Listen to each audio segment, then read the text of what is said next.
ဆယ်စုနှစ်ပေါင်းများစွာကြာအောင်ပြုလုပ်ခဲ့တဲ့တက်ရှိကျမ်းမာရေးသုတေသနတွေအရအသက်80အရွယ်လူတစ်စုကိုနှစ်ပေါင်းများစွာစောင့်ကြည့်လေ့လာခဲ့ကြပါတယ်။အသက်85နှစ်မှာတွင်တချို့ကဘိန်းတက်ကလထိုင်နေပေါ်ရောက်သွားပေမဲ့တချို့ကြတော့လေအသက်90အထိတောင်တက်နိုင်ခရီးသွားနိုင်ပြီးလူငယ်တွေထက်တောင်အုံနောက်ပိုကြည့်နေတုန်းပါ။သူတို့အားလုံးဟာတက်တူရွယ်တူခစ်ပြိုင်နေပါပဲ။ဒါပေမဲ့ခန္ဓာကိုယ်ချင်းရှင်ကြည့်လိုက်ရင်တော့ကောင်းကင်နဲ့မြေကြီးလိုကွာခြားနေတာကိုတွေ့ရပါလိမ့်မယ်။ဒါဟာမျိုးရိုးဗီဇတို့ကံတရားတို့ဆိုတာထက်ကျွန်တော်တို့နေ့စဉ်လှုပ်ဆောင်နေတဲ့အလေးကျင့်10ခုကြောင့်ပဲဖြစ်ပါတယ်။အဲ့ဒီအလေးကျင့်အများစုဟာပတ်စံတစ်ပြားမှပေးစရာမလိုပဲအသက်အရွယ်ဆိုတာကိန်းဂဏန်းတစ်ခုပဲဆိုတာကိုလက်တွေ့သက်သေပြနိုင်မယ့်အရာတွေပါ။ဒါကြောင့်ဒီနေ့ဗီဒီယိုမှာကျွန်တော်တို့ကျမ်းမာနှုတ်ပြစေမယ့်အလေးကျင့်10ခုအကြောင်းကိုအသေးစိတ်ပြောပြပေးသွားမှာမို့လို့အဆုံးထိကြည့်ပေးဖို့ဖိတ်ခေါ်ပါတယ်။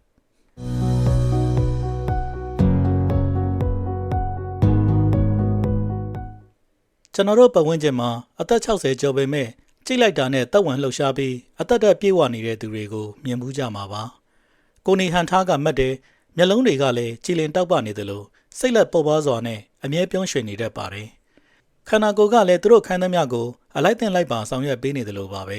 ။ဒါပေမဲ့အသက်တူတူပဲဖြစ်ပြီးအမြဲနှုံးချိနေတဲ့သူတကိုယ်လုံးတောင့်တင်းနာကျင်နေပြီးရှည်ရင်ဆွဲအသက်ထက်10နှစ်လောက်ပိုဦးစားနေတဲ့သူတွေကိုလည်းတွေ့ရတတ်ပါတယ်။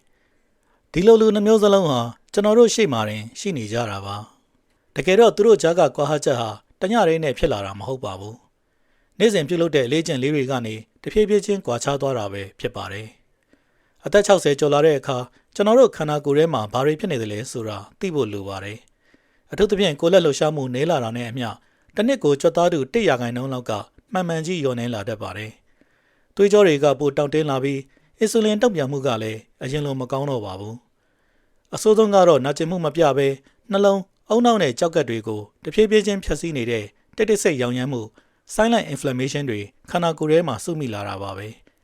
ဒီရွယ်မှာခန္ဓာကိုယ်ကပေါ့ဆမှုကိုအရင်လိုသီးမခံတော့ပါဘူးအသက်45နှစ်တုန်းကဘာမှမဖြစ်သလိုထင်ရတဲ့နေထိုင်မှုပုံစံဟာအသက်65နှစ်ရောက်လာတဲ့အခါမှာတော့တကယ့်အကျိုးဆက်တွေကိုအချိန်နဲ့ပြသလာပါပြီဒါပေမဲ့သုတေသနတွေအရကျွန်တော်တို့ရဲ့ခန္ဓာကိုယ်ဟာထင်ထားတာထက်ပိုပြီးပြုပြင်ပြောင်းလဲလို့ရပါတယ်အသက်60-80အရွယ်ရောက်နေရင်တော့အလေးကျင့်မှန်မယ်ဆိုရင်သွေးဖိအားစီးကြိုအုံနောက်ဆွမ်းဆောင်ရည်နဲ့ကြွက်သားခွန်အားတွေဟာတိတိတသာကိုပြန်လည်ကောင်းမွန်လာနိုင်ပါတယ်။ကျန်းမာရေးလိုက်စားဖို့ဘယ်တော့မှနောက်ကျတယ်ဆိုတာမရှိပါဘူး။ဒါပေမဲ့ကျွန်တော်တို့ဘယ်လိုလေ့ကျင့်မျိုးနဲ့နေထိုင်မလဲဆိုတာကတော့အသက်ရှည်ကျန်းမာဖို့အတွက်အဆုံးဖြတ်ပါပဲ။ဒီနေ့မှာတော့အသက်60ကျော်တာတောင်ကျန်းမာကြံ့ခိုင်ပြီးဉာဏ်ရည်ထက်မြက်နေသူတွေရဲ့အလေးအကျင့်10ခုကိုဖော်ပြပေးသွားမှာပါ။ဒီချက်တွေကဆယ်စုနှစ်ပေါင်းများစွာကြာအောင်လေ့လာထားတဲ့သက်ရှည်ကျန်းမာရေးနှလုံးနဲ့သွေးကြောဆိုင်ရာပြီးတော့ဇီဝကာမဖြစ်စဉ်ဆိုင်ရာသုတေသနတွေကနေအတည်ပြုထားတဲ့အချက်လက်တွေပဲဖြစ်ပါတယ်။အလေးအကျင့်1အစာစားပြီးတိုင်းစနစ်တကျလမ်းလျှောက်ပါ။လမ်းလျှောက်တာကျန်းမာရေးအတွက်ကောင်းတယ်ဆိုတာလူတိုင်းသိပါတယ်။ဒါပေမဲ့ကျန်းမာနှုတ်ပြတဲ့တက်ကြီးရွယ်အိုတွေမှာတော့ထူးခြားတဲ့လေ့ကျင့်တစ်ခုရှိနေတာတွေ့ရပါတယ်။အဲ့ဒါကတော့သူတို့ဟာအစာစားပြီးတာနဲ့စနစ်တကျလမ်းလျှောက်လေးရှိကြတာပါ။ဒီနေရာမှာစနစ်တကျဆိုတာက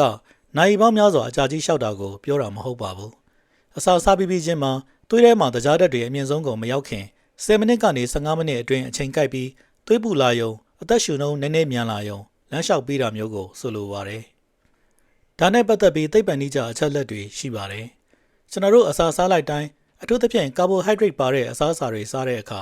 သွေးထဲမှာတကြားဓာတ်တွေရုတ်တရက်မြင့်တက်လာတတ်ပါတယ်။အဲ့ဒီအခါခန္ဓာကိုယ်ကအင်ဆူလင်ထုတ်ပြီးတုံ့ပြန်ရပါတယ်။ဒီလိုမျိုးတကြားဓာတ်ခဏခဏအဆမတန်မြင့်တက်တာဟာနှစ်ရှည်လများကြာလာတဲ့အခါအင်ဆူလင်ခုခံမှု insulin resistant ဖြစ်လာစေပြီးဝမ်းပိုက်ပိုင်းမှာအဆီစုလာတာနဲ့အမျိုးအစားနဲ့စီးကျူရောဂါ type 2 diabetes ဖြစ်ပွားမှုကိုအားပေးသလိုဖြစ်စေပါတယ်။ဒါပေမဲ့အစာစားပြီး10မိနစ်15မိနစ်လောက်လမ်းလျှောက်ပေးုံနဲ့တင်ရလက်ကတိတိတသာကွာခြားသွားပါတယ်။ကျွန်တော်တို့ရဲ့ကြွက်သားတွေဟာရေမြုပ်လိုပါပဲ။လှုပ်ရှားမှုရှိနေတဲ့အချိန်မှာသူတို့ဟာသွေးထဲကတကြားဓာတ်တွေကိုအင်ဆူလင်အကူအညီမလိုပဲဓာတ်ရိုက်ဆုပ်ယူလိုက်ပါတယ်။လေ့လာမှုတချို့အရအစာစားပြီးလမ်းလျှောက်တာဟာငြိမ်ငြိမ်လေးထိုင်နေတာနဲ့ရှင်ရင်သွေးရင်းတကြားတဲ့မြင့်တက်မှုကို20%ကနေ30%ဝန်းကျင်အထိတိတိတသာလျှော့ချပေးနိုင်တယ်လို့ဆိုပါတယ်။ညစာစားပြီး10မိနစ်လောက်လမ်းလျှောက်တာဟာတခြားအချိန်မှာ1နာရီလောက်အမှတ်တမဲ့လမ်းလျှောက်တာထက်ပိုပြီးထိရောက်မှုရှိပါတယ်။အလေးအကျင့်2အိပ်စက်ခြင်းကိုမပြတ်မကွက်လိုက်နာရမယ့်စီးတစ်ခွက်လို့သဘောထားပါ။ဒီစင်းထဲမှာပါတဲ့အချက်အလုံးကိုလွှမ်းမိုးထားနိုင်တဲ့အလေးအကျင့်တစ်ခုရှိတယ်ဆိုရင် အဲ့ဒါဟာအိပ်ဆက်ခြင်းပါပဲကျမ်းမာနှုတ်ပြတဲ့တက်ကြီးရွယ်အိုတွေဟာသူတို့ရဲ့အိတ်ချိန်နဲ့ပတ်သက်ရင်အလွန်ပဲတိကျသေးကြပါတယ်အိတ်ချိန်ကိုပုံမှန်သတ်မှတ်ထားတာအိတ်ခမ်းကိုအေးမြမှောင်မိုက်နေအောင်ပြင်ဆင်တာနဲ့အိတ်ခမ်းဒီတနာရီလိုမှာဖုန်းဒါမှမဟုတ် TV ကြည့်တာမျိုးကိုရှောင်ကြဉ်တာတွေဟာသူတို့ရဲ့ထူးခြားတဲ့အလေးကျင့်တွေပါသူတို့ဟာအိပ်ဆက်ခြင်းကိုကုသရမယ့်ဆေးတစ်ခွက်လိုပဲအလေးထားပြီးကာကွယ်စောင့်ရှောက်ကြပါတယ်တကယ်တော့အိပ်ဆက်ခြင်းဟာခန္ဓာကိုယ်အတွက်တကယ်ဆေးစွမ်းကောင်းတစ်လက်ပါကျွန်တော်တို့အိပ်ပျော်နေတဲ့အချိန်မှာသွေးဖိအားဟာတစ်နှစ်တာလုံးမှာအနေဆုံးစင်ကိုရောက်ရှိသွားပြီးနှလုံးနဲ့သွေးကြောဆိုင်ရာစနစ်တွေကိုပြန်လည်ပြုပြင်ဖို့အခွင့်အရေးပေးလိုက်ပါတယ်အဲ့ဒီအချိန်မှာအုံနောက်ကလည်း glymphatic system လို့ခေါ်တဲ့တန်ရှင်းရေးစနစ်တစ်ခုကိုစတင်ပါတယ်ဒီစနစ်ဟာ Alzheimer ရောဂါကိုဖြစ်နိုင်စေတဲ့ protein ဓာတ်တွေကိုအုံနောက်ထဲကနေတိုက်စားတန့်စင်ပေးတာပါဒါအပြင်စိတ်ဖိစီးမှုဟော်မုန်းတွေကိုပြန်လည်ထိန်းညှိပေးသလိုပျက်စီးသွားတဲ့ကြွက်သားဆဲတွေကိုလည်းပြန်လည်တိဆောက်ပေးပါတယ်အိတ်ချိန်ဟာတစ်နေ့ကိုလိုအပ်တာထက်တစ်နာရီနှစ်နာရီလောက်ပဲလျော်နေသွားမယ်ဆိုရင်တော့နောက်တစ်နေ့မှာသွေးရင်းတကြားတဲ့ထိန်းချုပ်မှုကိုတိတိတသာဆိုးဝါးစေပါတယ်ဗိုက်စာစေတဲ့ဟော်မုန်းတွေဖောက်ပြန်လာပြီးကယ်လိုရီများတဲ့အစားအစာတွေကိုပိုစားကျင်လာတတ်ပါတယ်နှလုံးအတွက်လည်းအနားယူချိန်မရတော့ပါဘူးအေးပြတ်တာဟာခန္ဓာကိုယ်ရဲ့ဇီဝကာမဖြစ်စဉ်ကိုအိုမင်းရင်ရောအောင်အရှိန်မြင့်ပေးလိုက်တယ်လို့ပါပဲရှိရင်ဆွဲအသက်ထက်10နှစ်လောက်ပိုနှုတ်ပြိုသူတွေကိုကြည့်လိုက်ရင်သူတို့ဟာအမြဲတမ်းလိုအေးဝဝအိပ်ဆက်ကြသူတွေဖြစ်နေတာကိုတွေ့ရပါလိမ့်မယ်အလေးကျင့်သုံးပရိုတင်းကိုအလေးထားပြီးစားသုံးပါကျွန်တော်တို့အံ့ဩသွားရလောက်အောင်ကိုအရေးကြီးတဲ့အလေးကျင့်တစ်ခုကတော့ပရိုတင်းကိုအလေးထားပြီးစားသုံးခြင်းဖြစ်ပါတယ်အသက်60ကျော်လာတဲ့အခါကျွန်တော်တို့ရဲ့ခန္ဓာကိုယ်မှာ anabolic resistance လို့ခေါ်တဲ့ကြွက်သားတိဆောက်နိုင်စွမ်းလျော့နည်းလာခြင်းဆိုတာဖြစ်လာတတ်ပါတယ်ဒါဟာအသက်40တုန်းကထက်စားရင်ကြွက်သားတိဆောက်မှုဖြစ်စဉ်အလုပ်လုပ်ဖို့အတွက်ပရိုတင်းဓာတ်ပိုမိုလိုအပ်လာတာကိုဆိုလိုတာပါတကယ်လို့အသက်35နှစ်တုန်းကစားခဲ့တဲ့ပရိုတင်းပမာဏအတိုင်းပဲအခုထိဆက်စားနေမယ်ဆိုရင်တော့ကျွန်တော်တို့ခန္ဓာကိုယ်အတွက်လိုအပ်တဲ့ပရိုတင်းဓာတ်ဟာမလုံလောက်တော့တာသိကြသလောက်ရှိနေပါပြီ။ကျန်းမာနှုတ်ပြတဲ့တက်ကြီးရွယ်အိုတွေဟာအစားအစာတိုင်းမှာပရိုတင်းဓာတ်ပေါအောင်သေချာဂရုစိုက်ပြီးစားလိရှိကြပါတယ်။ကြက်ဥ၊ငါး၊ဒိန်းချင်း၊ Greek yogurt ပဲမျိုးစုံနဲ့ချက်သားစတာတွေကိုအလွန်ကြုံမဟုတ်ပဲပုံမှန်လေးပါဝင်အောင်စားသုံးကြပါတယ်။ဒါဟာဘာကြောင့်ဒီလောက်တောင်ရေးကြီးရတာလဲဆိုရင်ချက်သားဆိုတာခွန်အားရှိဖို့တသက်အတွက်မဟုတ်ပါဘူး။ချက်သားဆဲရီယာကျွန်တော်တို့အနားယူနေချိန်မှာတော့ကယ်လိုရီတွေကိုလောင်ကျွမ်းစေတယ်။သွေးရင်းတကြားဓာတ်ကိုထိမ့်ညှိပေးတယ်။အယိုးစစ်တွေကိုထောက်ကူပေးသလိုချော်လဲရာမျိုးတွေကနေလည်းကာကွယ်ပေးပါတယ်။အသက်65နှစ်ကျော်သူတွေမှာပြင်းထန်တဲ့ထိခိုက်ဒဏ်ရာရမှုအများစုဟာချော်လဲရာကနေစတင်တာဖြစ်လို့ကြွက်သားရှိဖို့ကအလွန်အရေးကြီးပါတယ်။အသက်ကြီးလာတာနဲ့အမျှကြွက်သားတို့လျော့နေလာသူတွေအထူးသဖြင့်ကိုယ်လက်လှူရှားမှုနည်းသူတွေဟာအင်ဆူလင်ခုခံမှုပိုဖြစ်လာတယ်။ခန္ဓာကိုယ်မှာအဆီပိုတွေစုလာဖို့ပိုလွယ်ကူလာသလိုဖျားနာတဲ့အခါမှာလည်းပြန်လည်နလန်ထူဖို့ပိုပြီးကြာမြင့်တတ်ပါတယ်။ဒါကြောင့်အစားအစာတိုင်းမှာပရိုတင်းဓာတ်ပါဝင်အောင်စားသုံးပေးတာဟာခန္ဓာကိုယ်ယိုယွင်းလာမှုကိုဟန်တားပေးနိုင်မဲ့အယိုးရှင်ဆုံးနည်းလမ်းကောင်းတစ်ခုပဲဖြစ်ပါတယ်။အလေးအကျင့်လေးစိတ်ဖိစီးမှုတွေကိုနေ့စဉ်ပုံမှန်လျှော့ချပေးပါ။ဒီအလေးအကျင့်ကိုအချို့ကသိရေးမကြည့်ဘူးလို့ထင်တတ်ကြပါတယ်။နာတာရှည်စိတ်ဖိစီးမှုဟာခန္ဓာကိုယ်ကိုအချိန်မတိုင်ခင်အိုမင်းရင်ရော်စေတဲ့အဓိကအကြောင်းရင်းတွေကတစ်ခုဆိုတာကိုအခုနောက်ပိုင်းပိုပြီးသိလာကြပါပြီ။ကျွန်တော်တို့ခန္ဓာကိုယ်ကစိတ်ဖိစီးမှုတွေကိုအမြဲတမ်းခံစားနေရပြီဆိုရင်ကော်တီဆောလို့ခေါ်တဲ့ဟော်မုန်းတစ်မျိုးကိုထုတ်ပေးပါတယ်။ဒီဟော်မုန်းဟာခဏတစ်ဖြုတ်ဆိုရင်တော့အသုံးဝင်ပေမဲ့ရေရှည်မှာအဆမတန်မြင့်တက်နေမယ်ဆိုရင်သွေးဖိအားနဲ့သွေးရင်းတကြားဓာတ်ကိုမြင့်တက်စေပြီးဝမ်းပိုက်ပိုင်းမှာအဆီစုတာကိုအားပေးပါတယ်။ကိုယ်ခံအားစနစ်ကိုကျဆင်းစေသလိုသွေးကြောနံရံတွေကိုလည်းတဖြည်းဖြည်းချင်းပျက်စီးစေပါတယ်။အိုမင်းရရော်မှုမြန်တဲ့သူတွေကိုလေ့လာကြည့်ရင်စိတ်ဖိစီးမှုတွေကိုဘယ်လိုလျှော့ချရမလဲဆိုတာမသိကြသူတွေများပါတယ်။ကျမ်းမာနှုတ်ပြသူတွေမှာတော့သူတို့ရဲ့နေ့စဉ်လုပ်ငန်းဆောင်တာတွေထဲမှာစိတ်ဖိစီးမှုလျှော့ချတဲ့အလေးကျင့်လေးတွေအမြဲပါဝင်နေတတ်ပါတယ်။အဲ့ဒါဟာမနက်ခင်းမိနစ်20လောက်လမ်းလျှောက်တာတစ်ပင်စိုက်တာဘာသာရေးဝတ်ပြုတာအိတ်ခမ်းဒီစာဖတ်တာဒါမှမဟုတ်10မိနစ်လောက်ငြိမ်ငြိမ်လေးအနားယူတာမျိုးလည်းဖြစ်နိုင်ပါတယ်။ဘာတွေလုပ်တယ်လဲဆိုတာထက်ပုံမှန်လုပ်ဖို့ consistency ကပိုအရေးကြီးပါတယ်။ကျွန်တော်တို့ရဲ့အာရုံကြောစနစ်ဟာကြွက်သားတွေလိုပဲပြန်လည်အနားယူဖို့အချိန်လိုအပ်ပါတယ်။အဲ့ဒီလိုအနားယူချိန်ပေးနိုင်တဲ့သူတွေဟာအခြားသူတွေထက်တိတိတသာကိုပိုပြီးနှုတ်ပြကျမ်းမာကြတာပဲဖြစ်ပါတယ်။အလေးချင်းကအလေးပင်မကစားပါအလေးပင်မကစားတာ resistant training ဆိုတာဟာခန္ဓာကိုယ်ရဲ့ cell level အထိအလုပ်လုပ်တဲ့အလေးကျင့်တစ်ခုဖြစ်ပါတယ်။အလေးမတာ resistant band တွေနဲ့လေ့ကျင့်တာဒါမှမဟုတ်ထိုင်ထားလုပ်တာနဲ့ဒိုက်ထိုးတာမျိုး body weight exercises တွေဟာတ တခြားဘလို့လေ့ကျင့်ခန်းမျိုးကမှမပေးနိုင်တဲ့အစွမ်းထက်တဲ့ရလဒ်တစ်ခုကိုပေးနိုင်ပါတယ်။အဲ့ဒါကတော့ကျွန်တော်တို့ရဲ့ telomerase လို့ခေါ်တဲ့အစွမ်းသက်အကာလေးတွေတိုးဝင်သွားမှုကိုနှိကွေးစေတာပါပဲ။ဒါကိုနားလည်လွယ်အောင်ပြောရရင်ကျွန်တော်တို့ခန္ဓာကိုယ်ထဲမှာဆဲတိုင်းမှာ DNA တွေရှိပါတယ်။အဲ့ဒီ DNA တွေရဲ့အစွမ်းမှာ telomerase လို့ခေါ်တဲ့အစွမ်းသက်လေးတွေရှိပါတယ်။ရှုဖနက်ကျိုးအစွမ်းက plastic ထိပ်ကလေးတွေလိုမျိုး DNA တွေဖွာမထွက်သွားအောင်ကာကွယ်ပေးထားတာပါ။ဆဲတစ်ခုစီကွဲပွားသွားတိုင်းအဲ့လို telomerase လေးတွေကတဖြည်းဖြည်းတိုးသွားပါတယ်။သူတို့တွေအရန်တိုးသွားတဲ့အခါမှာတော့ဆဲတွေဟာပုံမှန်အလုပ်မလုပ်နိုင်တော့ပါဘူး။တကယ်တော့ telomerase ရဲ့အရှိဟာကျွန်တော်တို့ခန္ဓာကိုယ်ရဲ့ဇီဝကာမအသက်အရွယ် biological age နဲ့တိုက်ရိုက်ဆက်ဆက်နေတဲ့အညွှန်းကိန်းတစ်ခုပါပဲ။ကိုယ်လက်လှရှားမှုမရှိဘဲအမြဲထိုင်နေတာဟာ telomerase တဝင်မှုကိုမြန်ဆန်စေပါတယ်။ဒါပေမဲ့ပုံမှန်အလေးမှလေ့ကျင့်ခန်းလုပ်တာကတော့အိုမင်းရမှုကိုဆဲအဆင့်ထိနှိကွေးသွားအောင်အထောက်အကူပြုနိုင်တယ်လို့ယူဆရတဲ့အတွက်အလေးမှတာဟာတကယ့်ကိုအဖို့တန်တဲ့အလေးချင်းတစ်ခုပဲဖြစ်ပါတယ်။ဒီအလေးချင်းဟာဆဲတွေအိုမင်းမှုကိုဟန်တာပေးုံနဲ့မကပဲအယိုးစစ်တွေကိုကာကွယ်ပေးမဲ့ကြွက်သားတွေကိုတိဆောက်ပေးသလိုအယိုးတွေကိုလည်းတန်မာစေပါတယ်။အင်ဆူလင်တုံ့ပြန်မှုကိုကောင်းမွန်စေသလိုဇီဝကာမဖြစ်စဉ် metabolism ကိုလည်းတက်ကြွနေအောင်ကူညီပေးပါတယ်။နှလုံးထုခုဆရာဝန်တွေနဲ့အသက်ရှည်ကျန်းမာရေးသုတေသီတွေအခုနောက်ပိုင်းတညီတညွတ်ထဲလက်ခံထားတာကတော့တစ်ပတ်ကိုအနည်းဆုံး2ကြိမ်မိမိနဲ့တင့်တော်မဲ့အလေးပင်တစ်ခုခုကိုအလေးမှလေ့ကျင့်ခန်း strength training လုပ်တာဟာကျန်းမာစွာနဲ့အိုမင်းမှုအတွက်အထက်ရောက်ဆုံးနည်းလမ်းတစ်ခုဆိုတာပါပဲအခုပြောပြခဲ့တဲ့လေ့ကျင့်5ခုထဲမှာကိုယ်တိုင်လက်တွေ့လှုပ်ဆောင်နေတာမျိုးရှိတယ်ဆိုရင် comment မှာအခြားသူတွေသိအောင်မျှဝေပေးခဲ့လို့ရပါတယ်မိမိရဲ့အတွေ့အကြုံကိုပြန်ပြောပြတာဟာအခြားသူတွေအတွက်လည်းအားတက်စရာဖြစ်စေသလိုဒီကျန်းမာရေးအတိုင်းဝိုင်းလေးပိုပြီးခိုင်မာလာအောင်ကူညီပေးရလဲရောက်ပါတယ်အလေးအကျင့်6ရေငတ်တဲ့အထိမဆောင်ပဲကြိုတင်တောက်သုံးပါအသက်ကြီးလာတာနဲ့အမျှကျွန်တော်တို့ခန္ဓာကိုယ်ရဲ့ရေငတ်တယ်ဆိုတဲ့အာရုံခံစားမှု thirst mechanism ဟာတဖြည်းဖြည်းမှိမ့်မိန်လာတတ်ပါတယ်ခန္ဓာကိုယ်ကရေလိုအပ်နေပြီဆိုတဲ့အချက်ပြစနစ်ဟာအရင်လိုတိကျမှုမရှိတော့ပါဘူးဒါကြောင့်အသက်60ကျော်သူအတော်များများဟာသူတို့ကိုယ်သူတို့ရေငတ်နေမှမသိဘဲနဲ့ရေဓာတ်အနှဲငယ်ခန်းချောက်နေတဲ့အခြေအနေ mild dehydration ကိုမကြာခဏကြုံတွေ့ရလေရှိပါတယ်ဒီလိုမျိုးရေဓာတ်အမြဲလိုအနှဲငယ်လိုအပ်နေတာဟာကျန်းမာရေးအတွက်ဆိုးကျိုးတွေအများကြီးဖြစ်စေနိုင်ပါတယ်ရေဓာတ်နည်းလာတဲ့အခါသွေးဟာအရင်ကထက်ပိုပြီးပြစ်လာတတ်ပါတယ်အဲ့ဒီအခါနှလုံးကဒီလိုပြစ်နေတဲ့သွေးတွေကိုသွေးကြောတွေစီးဆင်းနိုင်အောင်ပိုပြီးအားစိုက်ပြီးညှစ်ထုတ်ရပါတယ်ရလဒ်အနေနဲ့သွေးတိုးလာတာကြောက်ကက်ရဲ့တန့်စင်နိုင်စွမ်းလျော့နည်းလာတာအုံနောက်ရဲ့မှတ်ဉာဏ်နဲ့စဉ်းစားနိုင်စွမ်းကျဆင်းလာတာအပြင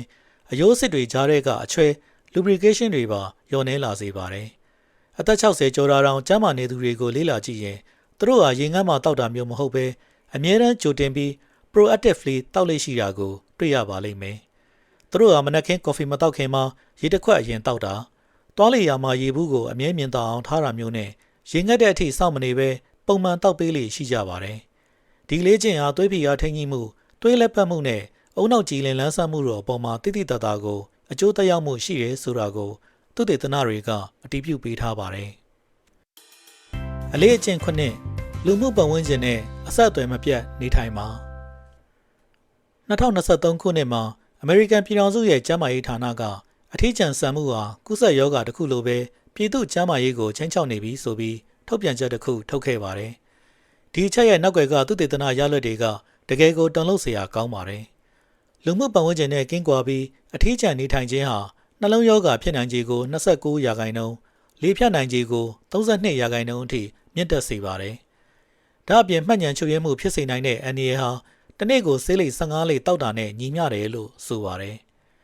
ဒါဟာဘာကြောင့်လဲဆိုတော့နာတာရှည်အထီးကျန်ဆန်မှုဟာခန္ဓာကိုယ်ထဲမှာစိတ်ဖိစီးမှုဟော်မုန်းကော်တီဆောနဲ့ရောင်ရမ်းမှုဆိုင်ရာအညွှန်းကိန်း inflammatory markers တွေကိုမြင့်တက်စေလို့ပါပဲအိပ်စက်ခြင်းကိုအနှောက်အယှက်ပေးသလိုကျန်းမာအောင်စားသောက်ဖို့လေ့ကျင့်ခန်းလုပ်ဖို့နဲ့ကိုယ်ကျန်းမာရေးကိုဂရုစိုက်ဖို့တွန်းအားပေးမဲ့ပတ်ဝန်းကျင်မျိုးမရှိတော့တာကြောင့်လည်းဖြစ်ပါတယ်အသက်ကြီးတဲ့အထိကျန်းမာနေသူတွေဟာလူမှုရေးအလွန်ကောင်းသူတွေ extroverts ဖြစ်ဖို့မလိုပါဘူးဒါပေမဲ့သူတို့ဟာလူမှုပတ်ဝန်းကျင်နဲ့တော့အမြဲတမ်းအဆက်အသွယ်ရှိနေတတ်ကြပါတယ်မိသားစုနဲ့တပတ်တစ်ခါဆုံပြီးထမင်းစားတာလမ်းလျှောက်ဖို့အဖွဲ့ရှိတာပရဟိတလုပ်ငန်းတွေမှာပါဝင်တာဘာသာရေးအသင်းအဖွဲ့တွေနဲ့ထိတွေ့တာဒါမှမဟုတ်တငယ်ချင်းတယောက်စီကိုပုံမှန်ဖုန်းဆက်တာမျိုးတွေဟာအလွန်ထိရောက်တဲ့နည်းလမ်းတွေပါလူမှုပတ်ဝန်းကျင်နဲ့ထိတွေ့ဆက်ဆံနေဆိုတာပျော်ရွှင်မှုတသက်ထက်ကိုပိုပါတယ်အသက်ရှည်ကျန်းမာဖို့အတွက်ကျွန်တော်တို့ခန္ဓာကိုယ်ကတကယ်ကိုတောင်းဆိုနေတဲ့အခြေခံလိုအပ်ချက်တစ်ခုပဲဖြစ်ပါတယ် အလေးအကျင့်ရှစ်ကိုကျမ်းမာရေးအညွှန်းကိန်းကဏ္ဍတွေကိုအမြဲသိနေပါဒီအလေးချိန်ဟာယောဂကိုကြိုတင်သိရှိပြီးတားဆီးနိုင်သူနဲ့ယောဂကျွမ်းမှရုတ်တရက်သိလိုက်ရသူတွေကိုခွာခြားသွားစေတဲ့အချက်ပါပဲကျမ်းမာနှုတ်ပြတဲ့တက်ကြီးရွယ်အိုတွေဟာသူတို့ရဲ့သွေးတိုးနှုန်းအစာမစားခင်တိုင်းတာတဲ့သွေးတွင်းသကြားဓာတ်ကိုလက်စထရောပမာဏနဲ့ကိုယ်လေးချိန်စတာတွေကိုသေချာသိရှိထားကြသလိုအချိန်နဲ့အမျှပုံမှန်မှတ်တမ်းတင်လေးရှိကြပါတယ်အများအားစိုးရင်တကြီးစစ်ဆေးနေတာမျိုးမဟုတ်ပဲစနစ်တကျနဲ့ပုံမှန်လေးစောင့်ကြည့်နေတာမျိုးပါဒီလိုအလေးချင်းကဘာလို့အရေးကြီးလဲဆိုရင်အသက်60ကျော်လာတဲ့အခါအသက်အန္တရာယ်ပေးနိုင်တဲ့နှလုံးရောဂါအမျိုးအစားနဲ့စီးကျိုယောဂါနဲ့နာတာရှည်ကြောက်ကက်ယောဂါတွေဟာယောဂါအချိန်တွေတော်တော်လေးရင့်မှသာပြင်းထန်တဲ့လက္ခဏာတွေပြလေရှိကြပါတယ်ဒီယောဂါတွေဟာကျွန်တော်တို့မသိတာတဲ့အပြောင်းအလဲလေးတွေကနေနှစ်ရှည်လများတဖြည်းဖြည်းချင်းဖြစ်တည်လာတာပါဥပမာအားဖြင့်သွေးတိုးတာဟာဆယ်စုနှစ်တစ်ခုလောက်အနည်းငယ်မြင့်နေုံနဲ့တင်ရင်ပတ်အောင်တဲ့လက္ခဏာမပြခင်မှာတင်သွေးကြောနိုင်ရန်တွေကိုစတင်ပျက်စီးစေနေပါပြီသွေးတွင်းသကြားတဲ့တဖြည်းဖြည်းတက်လာတာဟာလည်းယောဂါလို့အတိမပြုတ်ခင်မှာတင်အာယုံကြောနဲ့ကြောက်ကက်လှုပ်ဆောင်ချက်တွေကိုစတင်ထိခိုက်နေတာမျိုးပါအသက်ရှည်ကျန်းမာသူတွေဟာဒီလိုအပြောင်းလဲလေးတွေကိုစောစောစီးစီးသိရှိပြီးလိုအပ်တဲ့နေထိုင်စားသောက်မှုပုံစံနဲ့တင်ပြန်လည်ထိန်းချုပ်နိုင်ကြသူတွေဖြစ်ပါတယ်ကျန်းမာရေးပုံမှန်စစ်ဆေးရဆိုတာကိုကျန်းမာရေးကိုစနစ်တကျစီမံခန့်ခွဲနိုင်တဲ့အသိပညာရှိခြင်းပဲဖြစ်ပါတယ်အလေးအကျင့်ကိုရှေ့ဆက်တွန်းတင်ပေးမဲ့အရာတစ်ခုရှိနေပါဒီအချက်ကဒီဗီဒီယိုမှာအစွမ်းထက်ဆုံးအချက်လည်းဖြစ်နိုင်ပါတယ်ကမ္ဘာပေါ်မှာအသက်100ကျော်ရှည်သူတွေအများဆုံးစုဝေးနေထိုင်ရာ Blue Zones ဒေသတွေကိုသုတေသနပြုလုပ်ခဲ့ကြပါတယ်အဲ့ဒီအခါမှာအသက်ရှည်သူတိုင်းနီးပါးမှာတူညီတဲ့အချက်တစ်ခုကိုတွေ့ရှိခဲ့ရပါတယ်အဲ့ဒါကတော့မနက်ခင်းအိယာနိုးထခြင်းရဲ့အကြောင်းပြချက်ရှိနေတာပါပဲဂျပန်လူမျိုးတွေကတော့ဒါကို Ikigai လို့ခေါ်ကြပါတယ်ကိုယ့်ဘဝရဲ့ရည်မှန်းချက်ဒါမှမဟုတ်အတိတ်ပဲရှိတဲ့အလုပ်တစ်ခုခုရှိနေခြင်းပါဒါဟာတနေ့တာဖြတ်သန်းမှုမှာဥတီချက်တစ်ခုရှိနေတယ်လို့ခန်းစားရစေပါတယ် Psychological Science Journal မှာဖော်ပြထားတဲ့14နှစ်ကြာလေ့လာမှုတစ်ခုအရဘဝရည်မှန်းချက်ခိုင်မာမာရှိသူတွေဟာနှလုံးရောဂါနဲ့လေဖြတ်တာအပါအဝင်အကြောင်းမျိုးမျိုးကြောင့်သေဆုံးနိုင်ခြင်း15%ပိုပြီးနည်းပါးတာကိုတွေ့ရပါတယ်ဒီချက်ဟာကျွန်တော်တို့ရဲ့အာရုံကြောစနစ်အပေါ်ဓာတ်ရိုက်သက်ရောက်မှုရှိပါတယ်ဘဝရည်မှန်းချက်ရှိနေခြင်းကစိတ်ဖိစီးမှုဟော်မုန်းကော်တီဆောကိုလျော့ကျစေတယ်လူမှုပတ်ဝန်းကျင်နဲ့အဆက်အသွယ်ရှိအောင်တွန်းအားပေးတဲ့အတွက်ခန္ဓာကိုယ်ရောင်ရမ်းမှုတွေကိုသက်သာစေပါတယ်ဒါအပြင်အုံနောက်ကိုအမြဲအလုပ်ပေးနေသလိုဖြစ်တာကြောင့်မှတ်ဉာဏ်ချုပ်ရင်းတာမျိုးကနေလည်းကာကွယ်ပေးသလိုအထက်မှာပြောခဲ့တဲ့အလေးကျင့်ကောင်းတွေကိုဆက်လုပ်သွားဖို့အတွက်စိတ်သက်ခွန်အားကိုလည်းဖြစ်စေပါတယ်အခုကျွန်တော်ပြောတဲ့ကြီးမှန်းချက်ဆိုတာအကြီးကြီးတွေဖြစ်နေဖို့မလိုပါဘူးမြေကလေးတွေကိုပြုစုစောင့်ရှောက်တာဝါသနာပါတဲ့အမှုပညာအလုပ်တစ်ခုခုလုပ်တာမျိုးဆက်သစ်လူငယ်တွေကိုလမ်းညွှန်ပေးတာတစ်ပင်စိုက်တာဒါမှမဟုတ်ရရအကျိုးပြုလုပ်ငန်းလေးတွေမှာပါဝင်တာမျိုးလည်းဖြစ်နိုင်ပါတယ်သုတေသနတွေကပြသနေတာကတော့အသက်အရှည်ဆုံးနေထိုင်သွားကြသူတွေဟာတေခြင်းတရားကိုကြောက်လို့ရှောင်လဲနေကြသူတွေထက်သူတို့ဟာတစ်ခုခုစီကိုဥတီပြီးရှေ့ဆက်ရှောင်လဲနေကြသူတွေဖြစ်ပါတယ်အလေးအကျင့်30အုံနောက်ကိုအမြဲတမ်းအလုပ်ပေးထားပါကျမ်းမာနှုတ်ပြတဲ့အုံနောက်တွေမှာထူးခြားတဲ့ဝိသေသတစ်ခုရှိပါတယ်အဲ့ဒါကတော့ဘယ်တော့မှရက်တက်မနေပဲအမြဲတမ်းတက်ကြွလှုပ်ရှားနေတာပါပဲကျွန်တော်တို့ပတ်ဝန်းကျင်မှာအသက်အရွယ်ရလာပေမဲ့ဖြက်ဖြက်လက်လက်နဲ့အမှတ်တညာကောင်းမွန်နေသူတွေဟာသိကျင်စိတ် curiosity ကိုအမြဲရှင်သန်အောင်မိမြူထားကြသူတွေဖြစ်ပါတယ်စာအုပ်အသစ်တွေဖတ်တာဝါသနာအသစ်တွေကိုစမ်းသပ်တာဒါမှမဟုတ်ခေတ်နဲ့အညီနည်းပညာအသစ်တွေကိုလေ့လာတာမျိုးဟာသူတို့ရဲ့နေ့စဉ်ဘဝမှာအမြဲပါဝင်နေတတ်ပါတယ်